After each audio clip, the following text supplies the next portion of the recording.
फालतू होते फालतू बोल तुमचं मान आणि तुमचं हात वजन नाही घ्यायचं. रिलॅक्स. बस इकडे मान कर, इकडे इकडे बस खाली रिलॅक्स.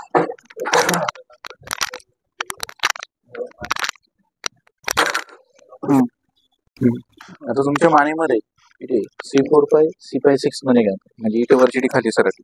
ओके. आता ही जी नस असते, ही नस तुमच्या पाठीमागून डोक्याला, हाताला, पाठीला, शोल्डरला कनेक्ट आहे.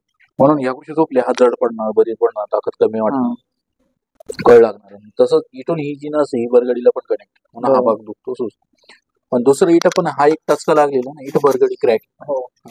आणि हे दोन्ही एकमेकात आलं म्हणून समजत नाही नेमकं हे काय. याला सर्वाइकल स्पॉन्डिलायसिस हे मायनर क्रॅक, हिअर क्रॅक. याला 3 दिवसांनी फरक पडेल, 10 दिवसात कव्हर होईल. पण याला तुम्हाला भरपूर दिवस जाईल, कमीत कमी 6 महिने लागेल बरं आहे. ओके. याला काही नियम आहे इथून पुढे. उद्या उशिरा झोपणं बंद, मान मोडणं बंद, मानेला झटका बस देणं बंद, उशिरा झोपणं बंद, उशिरा 2-2 घेणं बंद, आणि डोक्यावर या खांद्यावर वजन नाही घ्यायचं. रिलॅक्स. बस इकडे मान कर, इकडे इकडे बस खाली रिलॅक्स.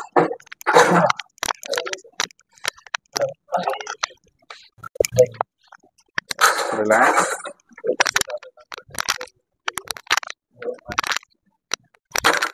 उशिरा झोपा. 1 मिनिट माझ्याकडे काना झोपा का माझ्याकडे पण माझ्याकडे कर असे. रिलॅक्स. पाय इकडे, डोकं तिकडे.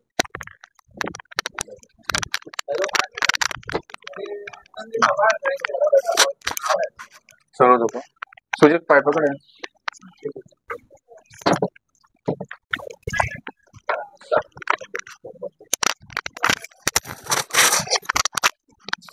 वरती मान, खाली मान.